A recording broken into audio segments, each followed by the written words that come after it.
Panginoong Hesukristo, Ikaw ang bugtong na anak ng Diyos.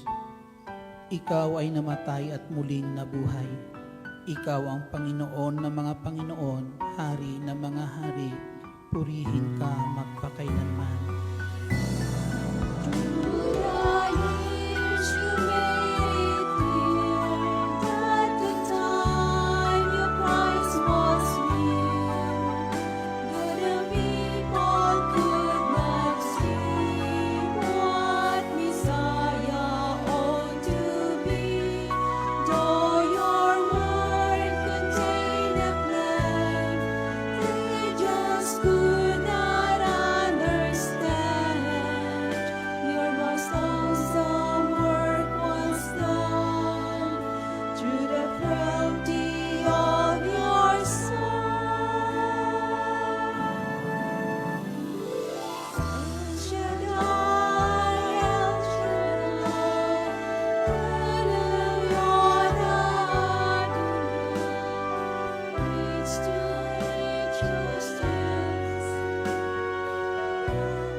Aming Panginoong Hesukristo, buong puso po kaming nananalig na Ikaw ay namatay at muling binuhay ng Diyos upang patuloy isakatuparan sa buhay namin ang lahat ng iyong pangako. Tulad ng iyong sinabi na saan man may 2 o 3 nagkatipon sa iyong pangalan, ay naruroon ka sa aming kalagitnaan. Buhay ka, Panginoong Hesus, para tuparin ang lahat ng iyong pangako. At buong puso kaming nananalig na sa araw nito, sa aming pagtitipon, naririto kang kasama po namin. Ang kamay mong ipinako sa krus para sa aming kaligtasan, kamay na aming hinihiling ngayon, Panginoong Hesukristo, ilaan mo po sa bawat isa po sa amin. Tanging kamay mo ang magpapagaling sa taglay naming karamdaman. Tanging kamay mo ang magbibigay sa amin ng kalakasan. Tanging kamay mo, Panginoong Hesukristo, ang pwedeng humango sa amin sa anumang aming kinasasadlakan na kahirapan. Kaya buong puso po kaming nananalig na sa mga sandali pong ito, naririto ka upang tuparin ang lahat mong pangako at anumang kahilingan namin ay maipagkaloob mo po sa amin. Patuloy, O Diyos, na kasihan mo kami ng iyong banal na Espiritu na ang bawat salita mong aming mapapakinggan ngayon ay lubos po naming maunawaan, magbigay sa amin ng tunay na liwanag at patuloy, O Diyos, makapamuhay kami ayon sa iyong panuntunan. Salamat, Panginoong Hesus, inaangkin namin ang tagumpay sa aming paglapit sa iyo sa ngalan ng Ama, ng Anak, ng Espiritu Santo. Amen. Purihin ang Panginoon.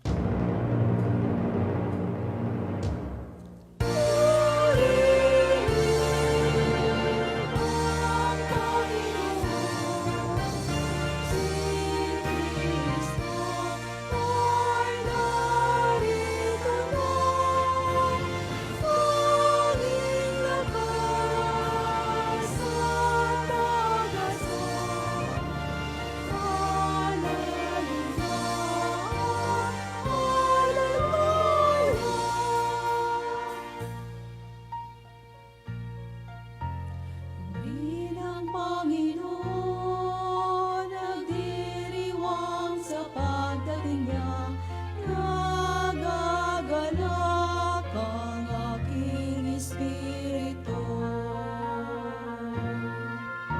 Si Kristo ay narito na, halita na iwasan na, tayo ay tutulungan niya. Purihin ang Panginoon, si Kristo ay narito na. Panginoon sa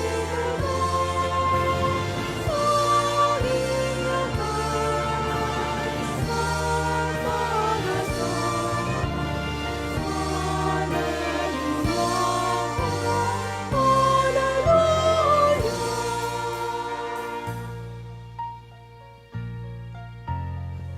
aming lakas at pag-asa, naririto sa tuwina, nakahandang tulungan ka. Alleluia, alleluia, lagi na siyang kasama sa hirap man at ginawa. Purihin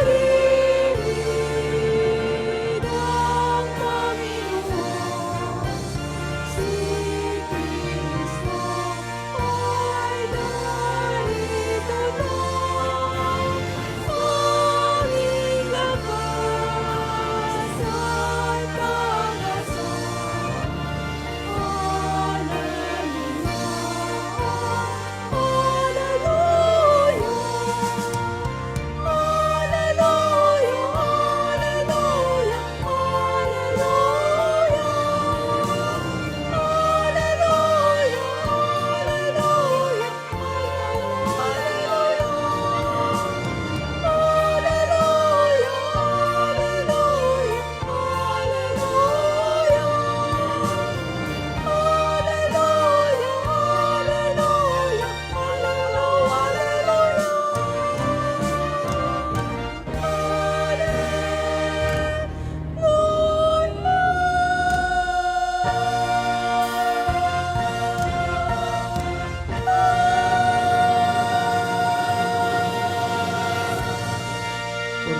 Purihin ang Panginoon. At ang mabuting balita ay ating tunghayan mula sa Ebanghelyo ng Panginoong Hesus ayon kay San Mateo, Kabanata 9, simula mga talata 18 hanggang sa susunod na mga talata. Samantalang sinasabi ni Jesus ang mga bagay na ito, may dumating na isang pinuno ng mga Hudyo. Lumuhod ito sa harapan niya at ang sabi, "Kamamatay lang po ng aking anak na babae, ngunit sumama lamang kayo sa akin at ipatong ang inyong kamay sa kanya ay mabubuhay siya." Tumindig si Jesus at sumama sa kanya, gayon din ang kanyang mga alagad. Sumunod din ang isang babaeng may 12 taon nang dinudugo. Lumapit ito sa likuran ni Jesus at hinipo ang laylayan ng kanyang damit. Sapagkat sinabi niya sa sarili, "Mahipo ko lang ang kanyang damit ay gagaling na ako."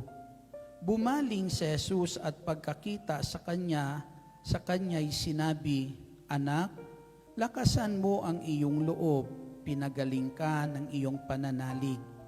Noon din gumaling ang babae. Nang dumating si Jesus sa bahay ng pinuno, nakita niya ang mga manunugtog ng plauta at ang maraming taong nagkakaingay. Sinabi niya, "Magsilabas kayo, hindi patay ang bata, natutulog lang." At siya'y pinagtawanan nila. Ngunit nang mapalabas na ang mga tao, pumasok siya, hinawakan sa kamay ang bata at ito'y nagbangon. At ang balita tungkol sa pangyayaring ito ay kumalat sa buong lupaing yaon. Ito ang mabuting balita ng ating Panginoong Hesukristo. Pinupuri ka namin, Panginoong Hesus. Papurihan natin ang Panginoon. Bigay natin po, sumita ng palakpak na yan, ang papuri para sa buhay at makapangyarihan Diyos. Hallelujah, hallelujah. Handa na ba kayong makinig? Sige, lahat ng handa, pwede nang maupo. Muli ay isang mapagpalang hapon po sa inyong lahat. Amen. Buhay ba ang Diyos? Sinong naniniwala na buhay ang Diyos? Buhay siya. Amen? Kung buhay ang Diyos, tiyak kasama natin siya ngayon dahil yan ang kanyang pangako. Amen? Kung buhay ang Diyos, naririnig niya tayo ngayon sa dako po nito, kaya natatanaw niya tayo sa dakong ito at alam natin ang Diyos ay walang nalilihim sa Diyos, ang lahat ay kanyang nalalaman. Amen? Kaya lahat tayong naririto ngayon, bago pa lang tayo pumarito, alam na ng Diyos kung ano po yung ating pangangailangan. Amen? At ang lahat na yan ay inilaan na sa atin ng ating Panginoong Jesucristo tulad ng kanyang pangako. Kung hindi kayo nag-aatubiling lumapit sa trono ng mahabaging Diyos, ang sabi, kakamtan ninyo ang habag sa panahon na kailangan natin ito. Kaya kung tayo ngayon ay naririto at ito'y paglapit sa trono ng mahabaging Diyos, isa lang ibig sabihin niyan, nakalaan na yung ating kahilingan. Amen? Palakpakan, papurihan natin ang ating Panginoong Jesucristo. Ang ating Diyos ay buhay. Kaya yan ang nagpapatatag ng ating pananampalataya. Hindi tayo mabibigo sapagkat buhay ang ating linalapitan. Dito po sa Ebanghelyo po natin, mayroon po ditong isang ama na ang sabi po, lumapit siya sa Panginoong Jesucristo nung mga sandaling iyan at ang kanyang sinabi, kamamatay lang ng kanyang anak na babae. Ang patay ay wala nang inaasahan. Di po ba? Pagpatay, wala nang inaasahan iyan. Wala namang siyang pwedeng na kung saan pang mga kapatid ay maaring pangangailangan dahil patay na po iyan. Amen? Ang buhay lang ang mayroong tunay na pangangailangan. Pero pagpatay, wala na yan pangangailangan. Ang patay ay wala nang magagawa, wala ka nang maaasahan sa patay. Di po ba? Kapag patay yan, wala nang magagawa po yan. Kaya ang patay ay tila bagay masasabi natin yan po ay wala nang pag-asa. Nagsasaad na, pag sinabing patay, nagsasaad na hanggang doon. Di ba? Ay nagsasaad ng hangganan o katapusan na mayroon po sa buhay po ng bawat tao. Subalit mga kapatid sa Panginoong Jesucristo, dito po sa Ebanghelyo po natin ngayon, yung bata lang ang patay dito. Amen? Subalit yung kanyang ama, buhay pa. Ang sabi nga, habang may buhay, ay may pag-asa. Amen? Sino yung may pag-asa? Yung buhay. Amen? Palakpakan natin. Lahat ng buhay pumalakpak nga. Ayan. Ang buhay ang siyang may pag-asa. Pero pagpatay na, wala na po yang matatanaw na pag-asa. Subalit dahil yung kanyang tatay ng sandali na yan ay buhay pa po. Kaya maari yung tatay niya may dala pang, may natatanaw pang pag-asa. Pagpatay na, minsan ay kapag patay na yung ating pananalig, pananampalataya, kasi may maari, may sabi nga na ang pananampalatayang walang kalakip na gawa ay patay. Di po ba? Kaya may pananampalatayang patay na itinuturing, may pananampalataya naman na buhay na itinuturing na buhay na pananampalataya. Ang pananampalatayang patay ay ito po yung maari masasabi natin, ang isang pananampalataya na tila bagay mistulang patay na pananampalataya, yan po yung pananampalatayang wala ka nang inaasahan pa. Amen? Wala ka nang inaasahan pa na minsan kung ano mayroon dyan, kung ano nangyayari sa buhay natin, tanggap na natin kung ano mayroon, at kung ano mayroon, pinagtitiisan na lang po natin, di po ba?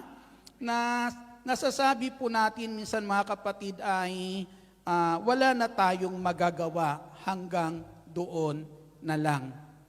Na minsan ang dalangin ng tao na na nagagawa po natin na minsan tanggapin na lang ang lahat, na sabi natin ay tanggapin na lang natin, hanggang dito na lang iyan. Wala na talaga tayong magagawa. Pag sinabing walang magagawa, wala ka nang inaasahan. Amen? At yung wala ka nang tinatanaw pa na, kung wala ka nang inaasahan, isang pananampalataya nung sandali na yan ay maari isang patay na pananampalataya. Minsan, ang dalangin po natin minsan, Lord, bigyan mo ako ng kalakasan. Kalakasan para ano? Mapaglabanan natin. Minsan, para mapaglabanan natin, kung ano man po yung mga buhay, mga suliranin na ating nararanasan sa buhay po natin, humihingi tayo ng lakas na tila bagay ay kalakasan para mairaos natin lagi. Amen? Nasa buong maghapon, manatili pa na mairaos natin, pero kapag wala tayong inaasahan na tila baga na dumarating ang punto na pati sa ating Jesucristo, pahirap ng pahirap, palala ng palala, tila bagay pasikip ng pasikip, pabigat ng pabigat. Amen? Hanggang dumarating ang panahon na tila bagay natatanaw mong hindi ka na makakaahon. Kaya ang lagi mo na lang sinisikap, makaraos. Makaraos lang. Amen? Sapat na para sa atin. Kasi wala na ho tayong tinatanaw pa. Purihin po natin ang ating Panginoong Jesucristo.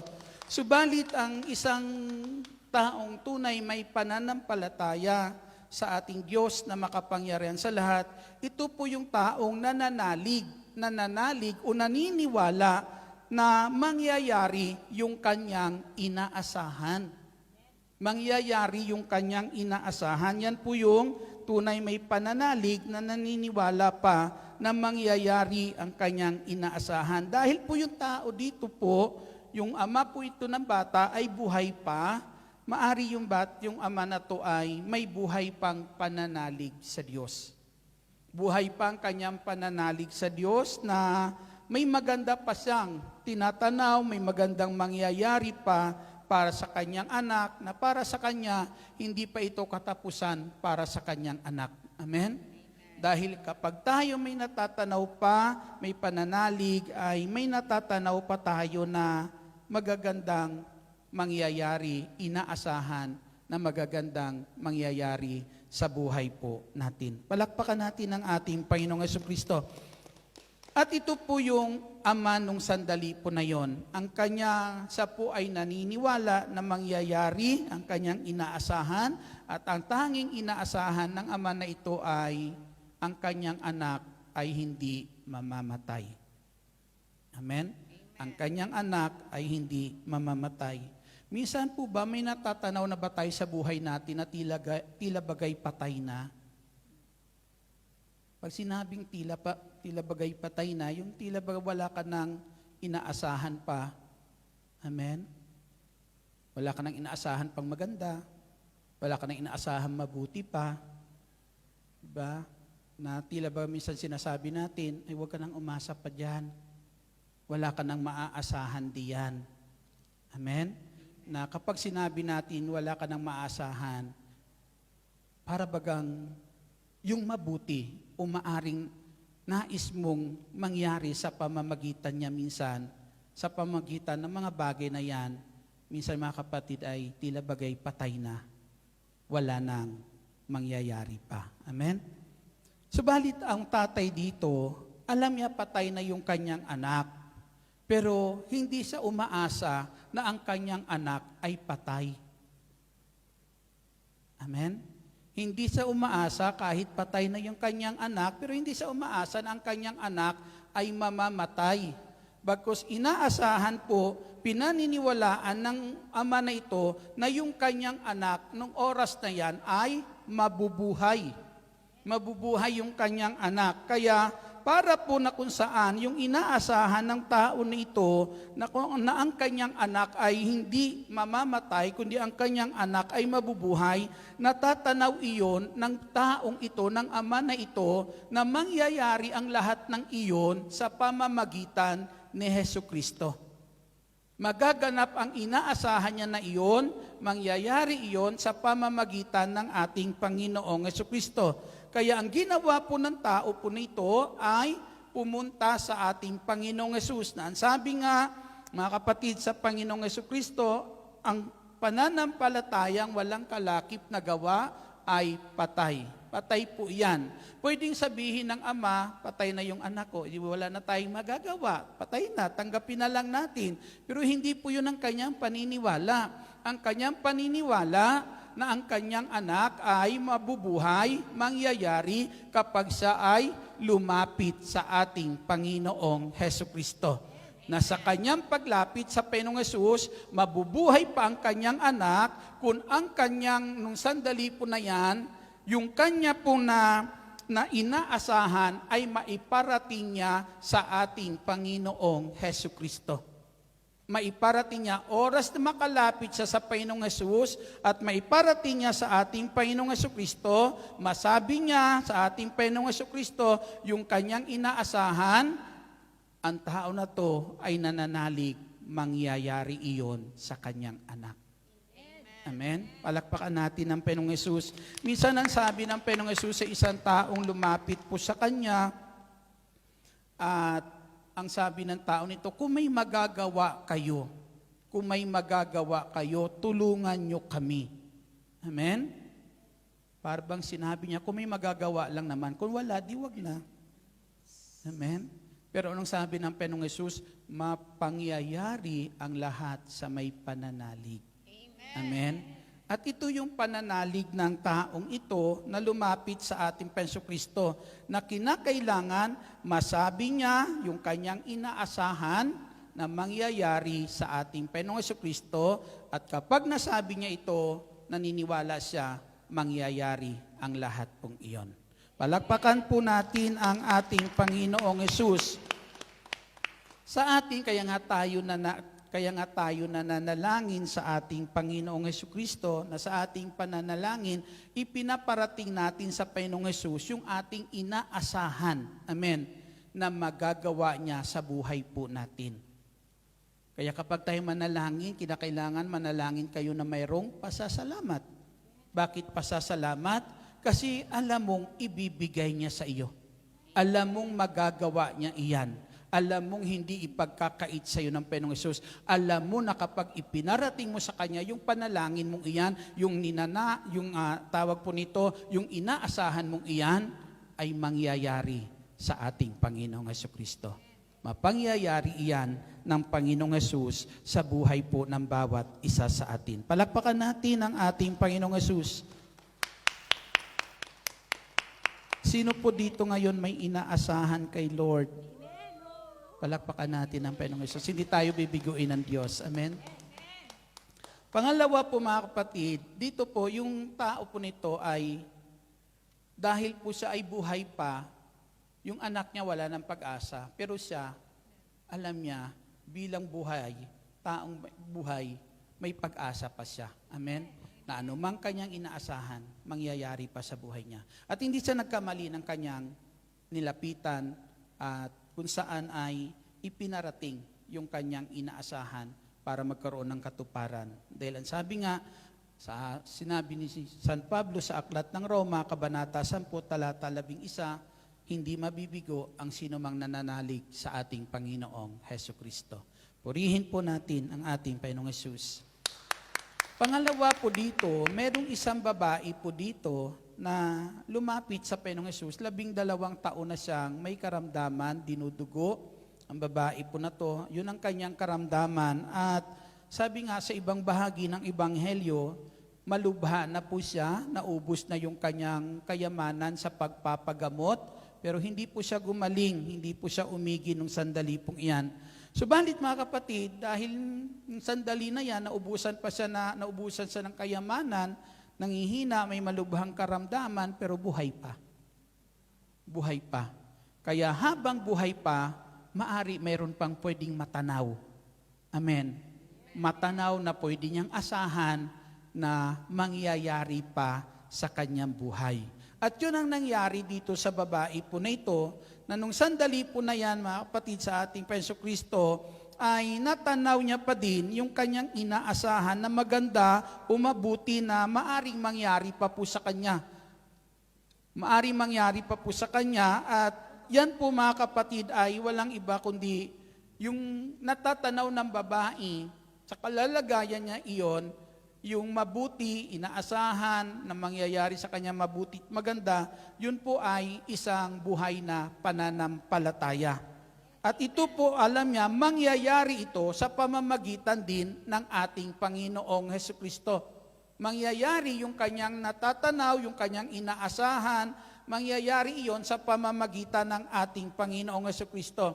Kaya anong sinabi ng babae nung sandali na yan? Mahipo ko lang ang kanyang damit, gagaling na ako. Mahipo ko lang ang kanyang damit ay gagaling na ako. Purihin po natin ang ating Hesukristo. Alam niyang mangyayari ang kanyang inaasahan. Amen? At ang susi ng kanyang inaasahan ay walang iba kundi ang ating Panginoong Hesukristo. Subalit, para mangyari iyon sa buhay ng babae, para maganap ang lahat ng iyon sa buhay ng babae pong iyon, kinakailangan ng babaeng ito ay mahipo ang Panginoong Hesukristo. Kasi ang sabi niya, mangyayari ang lahat ng inaasahan ko kapag mahipo ko siya. Habang hindi niya nahihipo, walang mangyayari. Amen. Amen. Amen. Palakpakan po natin ang ating Panginoong Hesukristo. Habang hindi niya naaabot ang Panginoong Hesus, habang hindi niya nahihipo ang ating Panginoong Hesukristo, hindi niya po makakamtan yung kanyang inaasahan. Hindi mangyayari yung kanyang inaasahan. Kaya kinakailangan mahipo niya ang ating Hesukristo. At anong ginawa ng babae pong ito? Nakipagsiksikan siya. Nakipagsiksikan ang babaeng ito hanggang makalapit sa likuran ng ating Panginoong Hesukristo. Sa isang madaling salita, yung lakas na natitira sa kanya. Amen. Yung lakas na taglay niya ay ginamit niya pa rin para makalapit sa likuran ng ating Panginoong Hesus. Ang sabi niya, mahipo ko lang. Ang sabi niya, kapag nahipo ko ang ating Panginoong Hesukristo, ang sabi niya, gagaling na ako. Purihin natin ang ating Panginoong Hesukristo. Minsan, yung paghipo kasi, yung lalaki dito, yung ama, yung kanyang inaasahan ay ipinarating niya sa Panginoong Hesus sa pamamagitan ng pagsabi sa Panginoong Hesukristo, mahipo mo lang ang anak ko, mahawakan mo lang yung anak ko, hindi siya talaga mamamatay. Amen? Hindi mamamatay yung aking anak. Kaya ipinarinig niya iyon, ipinarating niya iyon sa Panginoong Hesus. Ngayon dito po yung babae po, ang sinikap niya naman, mahipo niya ang ating Panginoong Hesukristo. Minsan yung hipo ay paramdam din. Amen? Minsan di po ba? Minsan may mga tao na andyan sa paligid natin, pero minsan ay para baga hindi tayo napapansin. Di po ba? Minsan kinakalabit mo, di po ba? Minsan makikita ka ng makikita mo minsan yung taon, minsan andyan lang sa paligid mo pero hindi ka napapansin. Tapos minsan pag binati mo, sasabihin mo, ba't hindi ka namamansin? Di po ba? Ba't hindi ka namamansin? Minsan ganyan tayo, di po ba? Sasabihin ng tao na iyon, pasensya ka na hindi kita nakita. Sabihin ganun, kanina ka pa ba dyan? O kanina ka pa pala, hindi mo man lang ako kinalabit. Di po ba? Ibig sabihin, hindi ka man lang nagparamdam. Diba? Kaya ito yung ginawa po ng babae nung sandali na yon. Sinikap niyang makalapit kahit sa likuran ng ating Panginoong Hesukristo para mahipo ang ating Panginoong Hesus, magparamdam. Amen? Na minsan yung paghihipo na yan, mga kapatid, dyan po natin nararamdaman, di po ba? Minsan tingnan nyo po, minsan may mga taong lalapit sa atin, tatapikin tayo, babatiin tayo, kakalabitin po tayo. Di po ba? Na kapag nakita mo yung tao na yun, mga kapatid, ay doon mo makikita kung ano kanyang mga pangangailangan. Di ba? Minsan sasabihin mo minsan, oh, Mare, sister, talagang pinagpala ka ng Diyos, ang yaman mo na. Diba? Dati hindi ka ganyan. Diba? Pero ngayon, tingin ko sa'yo, pinagpala ka, ang yaman mo na. Nagliliitan na ang suot mo. Purihin natin ang Panginoong Hesus. Hindi po ba? Minsan gano'n nga kapatid, di ba? Doon mo nakikita yung kanyang kalalagayan kapag minsan ay naririyan, nararamdaman mo, di po ba? nakikita mo. Minsan naman, kapag nakikita mo na tila baga ay nasa matinding pagsubok, natatanaw din natin iyan, nararamdaman din natin kung ano meron sa buhay niya. Na minsan sasabihin natin, sister, may problema ka ba? Dati ang taba-taba mo ngayon nangangayayat ka na. Di po ba? May problema ka ba? Ang babae na to ay ganun din, inabot niyang ating Panginoong Kristo na kung saan nagpaparamdam siya sa ating Panginoong Hesus. Maramdaman siya ng ating Panginoong Kristo. At nung maramdaman siya ng ating Panginoong Hesus, ang Panginoong Hesus ay hinanap po siya at nung masumpungan siya ng Panginoong Kristo, isa lang sinabi sa kanya ng Panginoong Hesus. Ang sabi niya, pinagaling ka na dahil sa iyong pananampalataya. Lakasan mo ang iyong loob. Pinagaling ka na dahil sa iyong pananampalataya. Palakpakan natin ang ating Panginoong Jesucristo. Yun ang kanyang natatanaw na pag-asa. Yun ang kanyang natatanaw nung sandali na yan, na yung kanyang inaasahan na makakamta niya lang kapag na natatanaw niya sa Panginoong Hesus, pero makakamta niya lang kapag nahipo niya ang Panginoong Jesucristo, kaya sinikap niyang mahipo ang ating Panginoon. Amen? Kaya nung maramdaman ng Panginoong Jesucristo, yung hipo niyang may pangangailangan siya. Amen? Nung mapansin ng Panginoong Hesus, yung paghipo ng babae na to, nakita niya may pangangailangan ang babaeng ito, ang sabi ng Panginoong Hesus, lakasan mo ang inyong loob. Amen? Amen.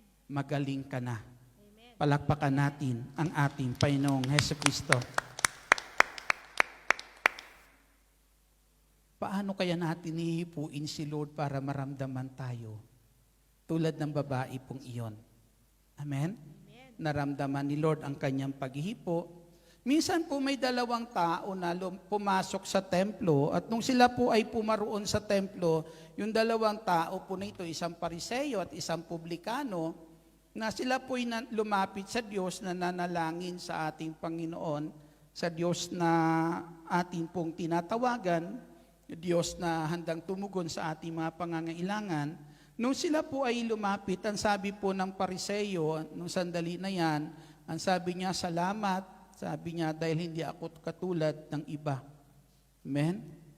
Ipinagmalaki ng Pariseo sa Diyos yung lahat ng kanyang ginagawa, lahat ng mabubuti ng kanyang ginagawa, at nung sandali na yan ay inihambing niya yung kanyang sarili, hindi siya katulad ng iba, magnanakaw, di po ba? Yun ang kanyang pagharap doon sa ating Diyos, ipinagmalaki niya ang lahat ng kanyang ginagawa. Subalit, nung sandali na yan, meron pong isang publikano na hindi talaga makalapit man lang kay Lord, doon lang siya sa malayo, hindi nga makatingin sa langit, nahihiyang tumingin kay Lord nung oras po na yan dahil siya ay makasalanan. Pero ang kanyang tanging dalangin lang nung sandali na yan, dinadagukan yung kanyang dibdib at ang sinasabi niya lang, ako'y makasalanan, mahabag po kayo sa isang tulad kong makasalanan. Yun ang kanyang paglapit sa ating Panginoong Jesucristo na nagpapakumbaba siya at pinagsisisihan niya, kinikilala yung kanyang nagawang pagkakasala. Subalit nung sandali na yan, ang sabi po, nung lumabas na sila sa templo, kinalugdan ng Diyos yung publikanong iyon. Kinalugdan po siya ng ating Panginoong Jesucristo na tila baga, ipinaparating po sa atin na yung ginawa ng taong iyon, na pagpapakumbaba at pagkilala ng kanyang pagkukulang sa harapan po ng Diyos, ang yun ang umabot sa puso ng ating Panginoong Jesucristo. Amen? Yun ang humipo sa puso ng ating Panginoong Jesus, na alam naman po natin, kapag tayo natututo magpakababa, yan po ang hinihintay ng ating Panginoong Jesucristo. Ang tunay na paglapit sa Panginoong Jesus, para na kung saan tunay nga pong maramdaman tayo ng ating Panginoong Kristo, mapansin niya tayo sa ating paglapit, lumapit tayong may kababaang loob. Amen? Na kung saan kinikilala ang ating mga nagawang pagkakasala. Palakpakan, papurihan po natin ang ating Panginoong Jesucristo. Mayroon din naman na lumapit sa ating Panginoong Hesus, ito itatanawin po natin, doon po sa buhay po ng babaeng balo, na nung sandali na yan, ang Panginoong Hesus naroroon sa templo at nakaupo ang Panginoong Jesucristo sa malapit doon sa hulugan ng mga handog ng mga kaloob. Ando doon ang ating Panginoong Hesus at pinagmamasdan ng Panginoong Hesukristo ang lahat na nagbibigay doon ng mga kaloob sa lagayan ng kaloob doon sa templo. At lahat natatanaw ng Panginoong Hesus. Subalit nung sandali na yan, mayroon talagang nagtawag pansin sa ating Panginoong Kristo at walang iba po ay yung handog ng babaeng balo na ang sabi po ay isang kusing. At yung handog na yun ng babaeng balo na pinakamaliit sa lahat, pero ang sabi ng Panginoong Hesukristo, pinakahigit sa lahat. Amen? Nakita ng Panginoong Hesukristo na yun ang handog na pinakahigit sa lahat, tila baga, handog na kung saan ay humipo sa puso ng ating Panginoong Hesukristo. Dahil yung kanyang handog nung sandali na yan, ang sabi nga po ay buong ikabubuhay ng babaeng ito. Buong ikabubuhay. Na ang paghahandog po sa ating Diyos, mga kapatid, ang sabi po, nung si Abraham ay naghahandog sa Diyos, nung ihahandog niya si Isaac, yung kanyang anak, ang sabi ng Diyos, huwag mong saktan ng bata, huwag mong siyang patayin. Sabi ng Diyos, sapat na kung saan na ipakita mo sa kanya na handa kang sumunod, sapagkat hindi mo ipinagkait sa kanya ang iyong anak. Amen? Yung paghahandog sa Diyos ay pagpapakita ng pagiging handa nating sumunod sa Diyos. Amen? Na kung nagagawa natin maghandog sa Diyos para baga natin ipinaparating sa ating Diyos, kung ano pang nais mong ipagawa, gagawin ko. Amen? Palakpakan natin ang ating Panginoong Kristo.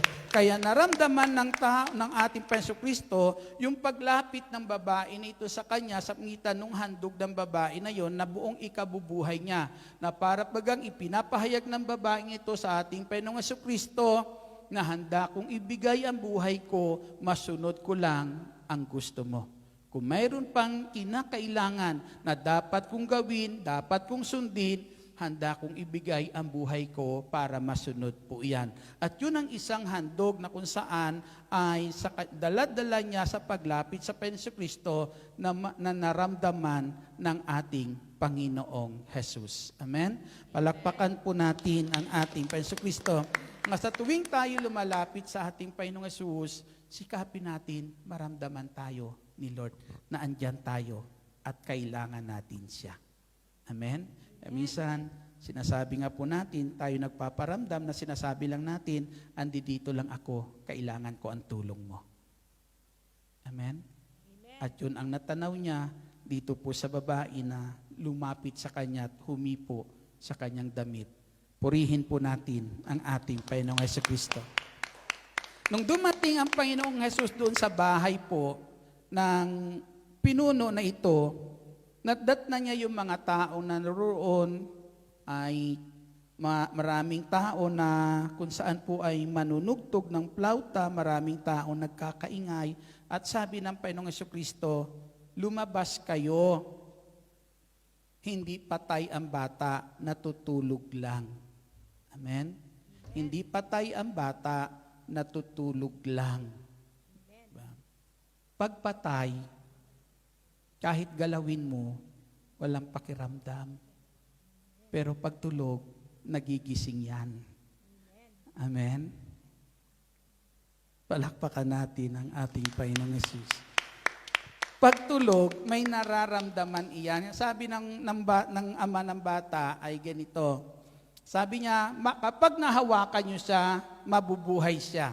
Mabubuhay, hindi mamamatay yung anak ko, mabubuhay siya. Hindi pa man siya nahihipo ng Panginoong Hesukristo dahil sa pananalig ng ama po nito, hindi pa nahihipo ng Panginoong Hesus, binuhay na yung kanyang anak. Binuhay na, bakit? Nung pagdating nila, hindi naman patay, tulog lang. Amen. Kaya nung hawakan ng ating Panginoong Hesukristo sa kamay yung bata, naramdaman ng bata yung hawak ng Panginoong Hesus, kaya yung bata ay bumangon. Yung bata ay gumising. Amen. Marami sa atin sa panahon po nito, sana okay lang pagtulog, wag lang patay. Ibig kong parating po sa atin, pagtulog ka, mararamdaman mo pa si Lord pag ginigising ka niya. Pero pag patay ka na, hindi mo na siya maramdaman kahit hawakan ka niya. Amen? Sana kung tulog tayo, magising tayo pag hinawakan tayo ni Lord. Amen? Pero pag patay ka na, kahit kumakatok na si Lord, wala kang maririnig. Di po ba? Na minsan sabi ng Panginoong Hesus, narito ako sa labas ng pintuan at kumakatok, kundi ring ginino man ang aking tinig at ang pinto'y pagbubuksan, papasok ako sa kanyang tahanan at sasaluhan ko siya sa pagkain.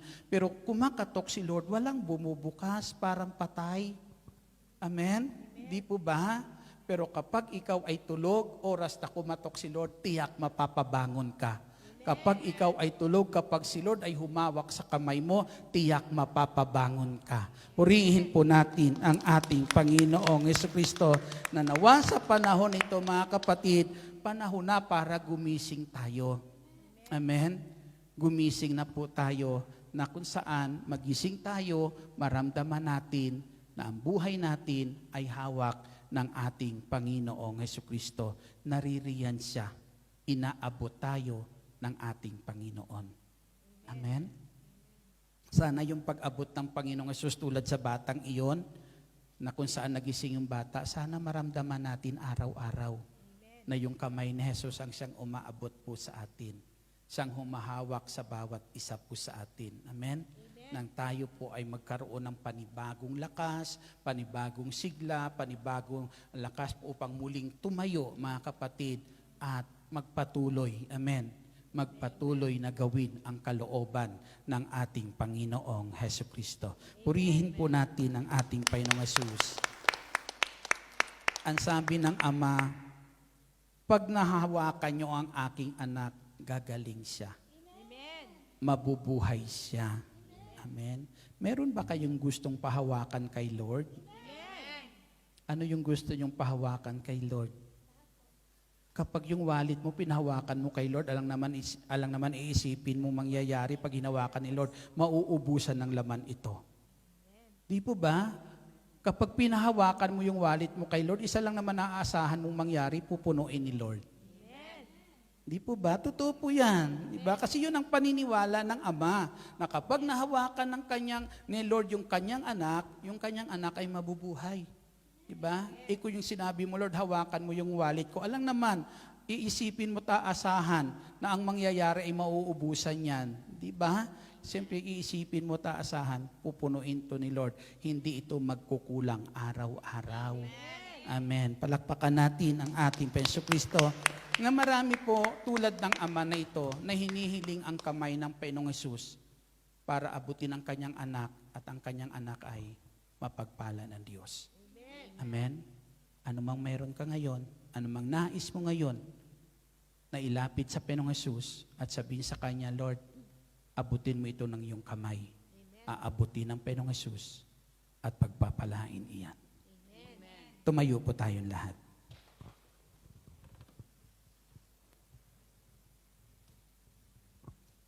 Yuko po natin ang ating ulo, pikit natin ang ating mga mata. Dakilang Diyos, Ama naming makapangyarihan sa lahat. Narito kami ngayon sa iyong banal na harapan. Ipinaparating namin sa iyo, Panginoong Hesukristo. Kung aabutin mo lang kami ng iyong kamay ngayon, gagaling kami. Amen. Kung hihipuin mo kami ngayon ng iyong kamay, maaayos ang buhay namin. Kung hihipuin mo kami, Panginoong Hesus, ng iyong kamay ngayon, lalakas kami. Panginoong Hesus, kapag hinawakan mo kami ngayon, mangyayari ang lahat ng ito, aming inaasahan.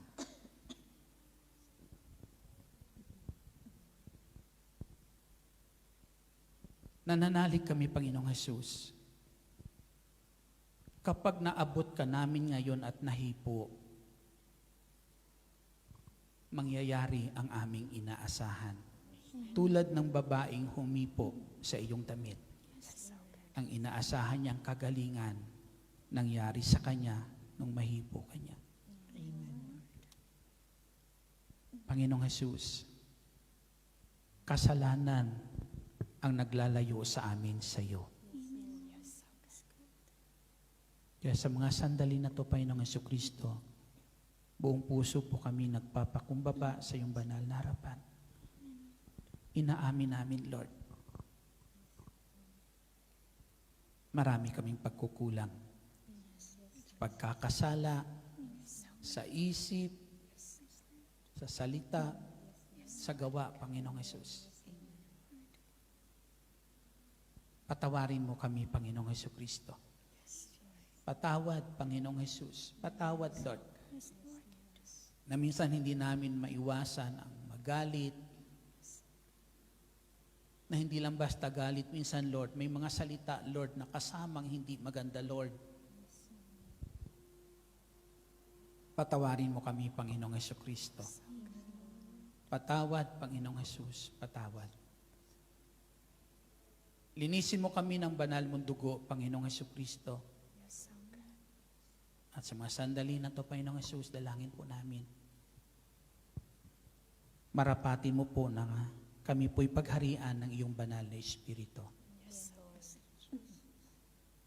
Panginoong Hesus, nananalig po kami na sa pamamagitan ng iyong pagpapatawad at paglilinis sa amin ng banal mong dugo, maaabot ka namin ngayon, Panginoong Hesus. Mahihipo ka namin ngayon, Panginoong Jesucristo. Dahil yan ang lagi mong sinasabi, lumapit kami sa iyo. At nagiging karapat dapat kaming lumapit dahil sa iyong paglilinis sa bawat isa sa amin. Abot kamay mo, Panginoong Hesus. Nararamdaman ka ngayon ng Panginoong Jesucristo. Nararamdaman niya ang paglapit mo ngayon sa Kanya sa lugar na ito. Nararamdaman ng Panginoong Hesus. Sa paghipo mo sa Kanya ngayon, sabihin mo lang sa Kanya, Lord, mangyayari ngayon ang inaasahan ko. Hallelujah. Kausapin niyo ang Panginoong Hesus.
buong puso po kaming nananalig. Ikaw, O Diyos, ang lumikha sa amin.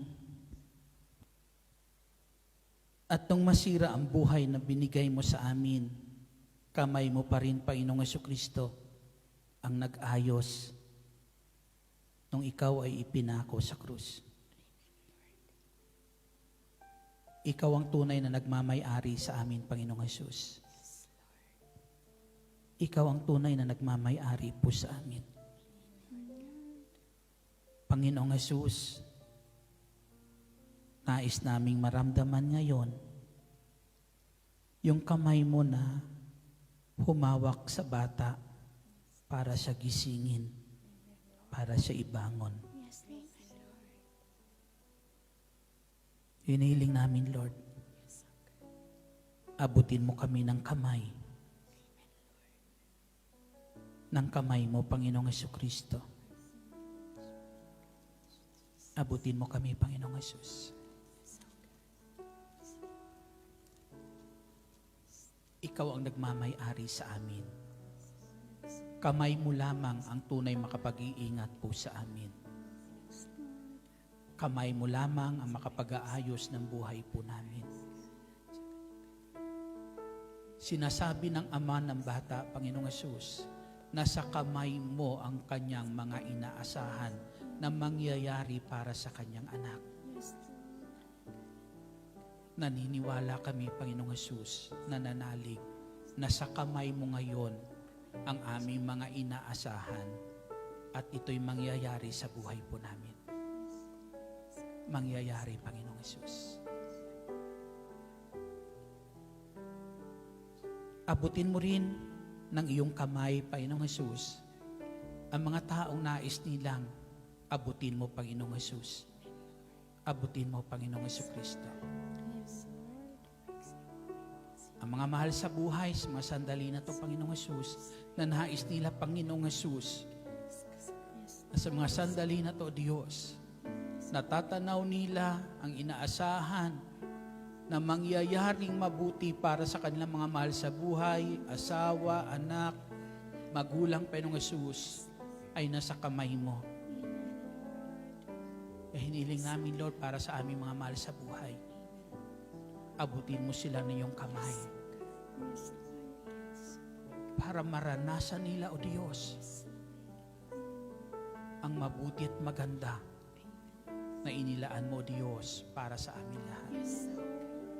Salamat, Panginoong Jesus. Salamat. Manahan ka sa amin. Maghahari ka sa buhay namin. At tulad ng iyong pangako, huwag mo kaming iwan. Huwag mo kaming pababayaan.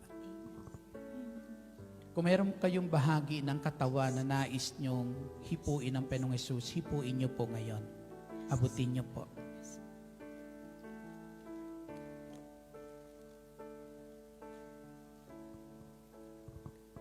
Taas natin ang mga bagay na nais natin taas sa Panginoong Jesus. Taas nyo po yung mga wallet nyo po. Hingin natin na hawakan iyan ng kamay ng Panginoong Jesus.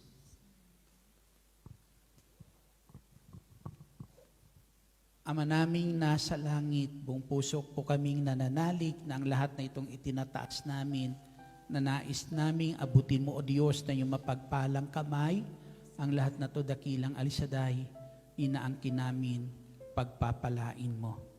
Pagpapalain mo, dakilang Diyos naming nasa langit.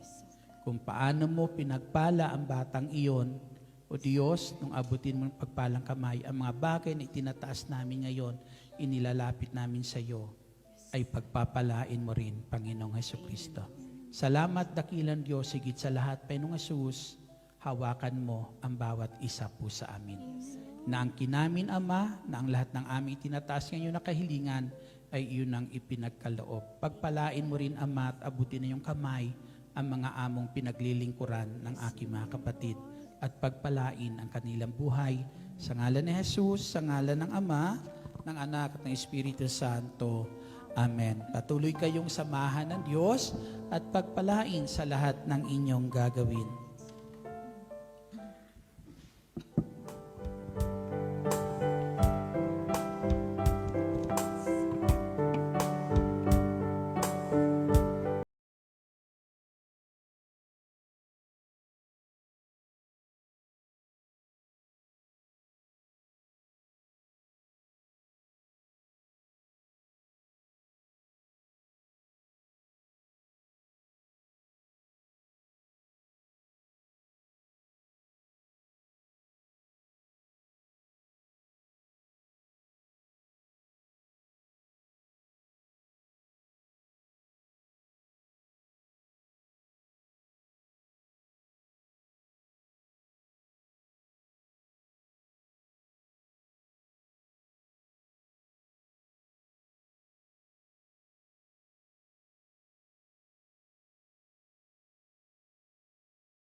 Manatili po tayong nakatayo at dasalin po natin ang awit ng pagtitiwala sa Diyos, Salmo 91. Sa ngalan ng Ama, ng Anak, ng Espiritu Santo. Siyang naghahangad ng pagkupkop ng kataas-taasan at nananatili sa kalinga niyong makapangyarihan. Makapagsasabi sa kanyang Panginoon, muog ka tahanan, ikaw ang aking Diyos, ang Diyos na tangi kong pinagkatiwalaan. Ika'y liligtas niya sa panganib sa umang nabitag, at kahit anumang mabigat na salot, di ka magdaranas. Lulukuban niya sa lilim ng kanyang malabay na pakpak. Sa kalinga niya ay natitiyak mo na ikaw ay ligtas. Iingatan niya at ipagsasanggalang pagkat siya'y tapat. Pagsapit ng gabi, di ka matatakot sa anumang bagay. Maging sa gagawing biglaang paglusob pagsapit ng araw. Ni sa ano pa mang darating na salot pagkagat ng dilim, di ka matatakot sa kasamaan mang araw kung dumating. Kahit na mabuwal sa iyong harapan 1,000 tao, sa iyong paligid ang bilang ng patay maging 10,000. Di ka matatakot at natitiyak mong di ka maaano. Ika'y nagmamasid at sa panonood iyong namamasdan. Yaong masasama ay makikita mong pinarurusahan. Sapagkat si Yahweh ang iyong ginawang tagapagsanggalang at ang pinili mong mag-iingat sa iyo'y kataas-taasan. Di mo aabuting ika'y mapahamak at walang daratal. Kahit anong uring mga paghihirap sa iyong tahanan, susuguin niya ang maraming anghel silang susubaybay. Kahit saang dako ika'y maparoon, tiyak iingatan. Sa kanilang palad ay ilalayo at silang magtataas, nang hindi masaktan ang mga paa mo sa batong matalas. Kahit ang tapakan mo ay mga leon, ahas na mabagsik, di ka maaano sa mga serpente at liyong mababangis. Ang sabi ng Diyos, aking ililigtas ang tapat sa akin, at iingatan ko ang sino mang taong ako'y kikilanlin. Pag sila'y tumawag, laging handa ako na sila'y pakinggan. Aking sasamahan at kung may hilahil ay sasakluluhan. Aking ililigtas at ang bawat isa'y pararangalan. Sila'y bibigyan ko at gagantimpalaan ng mahabang buhay at nakatitiyak na ang tatamuhin nila'y kaligtasan. Maaaring ipinid ko ang langit at hindi pumatak ang ulan. Maaaring magpadala ako ng mga balang upang salantain ang lupaing ito. Maaaring palaganapin ko sa aking bayan ang salot, ngunit sa sandaling ang bayang ito na aking pinili ay magpakumbaba, manalangin, hanapin ako at talikdan ang kanilang kasamaan.